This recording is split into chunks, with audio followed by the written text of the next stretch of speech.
What's up, everybody? Welcome back to Humanities. Okay, this week it's the pre-spring break week, and I know we have Friday off, and a lot of people are heading out of town early, so I figured what better time than now to throw in a movie.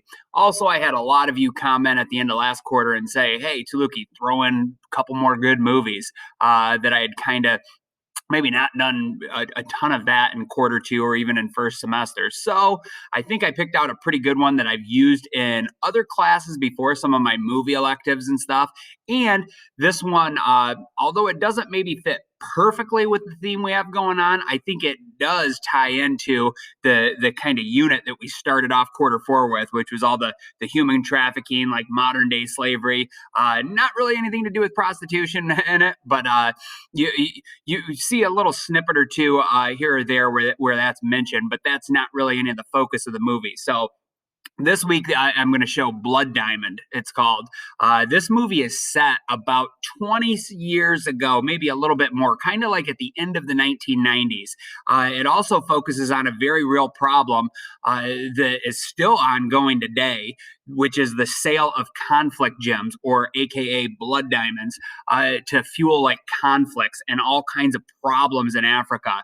As you might already know or kind of guess, like the governments in Africa are often very like structurally unsound. They don't have a solid government, it really in any part of Africa, quite like the United States government. So that leads to a lot of problems, a lot of unrest, and different like rebel groups that'll come in and try to like overthrow and take control. A lot of chaos, from what I can gather, especially in kind of like the sub-Saharan part of Africa and West Africa, where most of the population lives. So anyway, this movie's called Blood Diamond. It really, the focus of it is the like conflict gems being mined illegally, essentially by slave labor, where in this case, and this actually happens in quite a few parts of Africa, where one group will come in and they have guns and power and they're like a militia or like rebel group, and then they will just abduct people that are their own countrymen.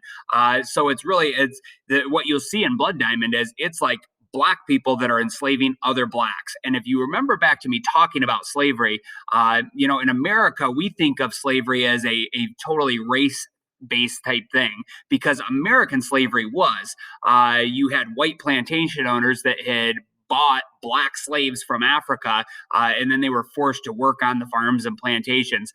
Most places around the world have had slavery throughout history. You can find it on pretty much every continent and in every culture. Most of the time, though, slavery is not a race-based type system like it is in America. Generally, it's people enslaving their neighbors and other people that look fairly similar to them. They might be a different tribe or something, but usually they're of the same like basic racial group. So you will see like the movie kicks off with this kind of like some human trafficking and modern day slavery going on, where there's a dad and his son are walking along the coast. They live in a little country called Sierra Leone. They're fishermen that live kind of in a coastal town, having a nice peaceful walk. They're starting their day up, and then bam, this group comes into their village called the RUF, which stands for the Revolutionary United Front. Now, that group in the movie is fictionalized, but it was based on a real group that was operating in Sierra Leone. And honestly, I haven't went through and counted and tried to do a tally recently, but usually there are multiple ongoing conflicts in Africa. So the things you're seeing in this movie, unfortunately, are things that are still occurring and happening at a pretty big scale today, where you do have these different little rebel and militia groups that create a lot of chaos and havoc. And then in contrast, the governments in the African countries, most of them, I don't want to say all or with too broad a brush, but many of them are kind of corrupt governments that really often don't focus on what the best interests of their people are. So your average citizen over there gets caught kind of between a rock and a hard place, where you have kind of a corrupt government that's in power, but then you have the alternative is these rebel groups, and it's like, man, who do I support or who do I side with? Well, in the case of Dia Vandy, who is the son here, and then Solomon Vandy, who is the dad. So Vandy is the last name of this family unit that's kind of focused on in the movie. The son is going to get abducted pretty early on in the movie, and there's going to be a bunch of chaos where the family gets scattered. Or actually, I said that backwards. The son's going to get abducted a little bit later on down the road, the dad is the one, Solomon, gets abducted right away at the opening scene. And he's going to be taken, and you're going to see some kind of horrific stuff going down where they go and they're chopping guys' arms off to like prove a point and say, we're tough and you better listen to us. Anyway, that's something that goes back to like colonial times where back in the Belgians came in and took all the Congo, which is a huge chunk where like the jungle and like chimpanzees and stuff live.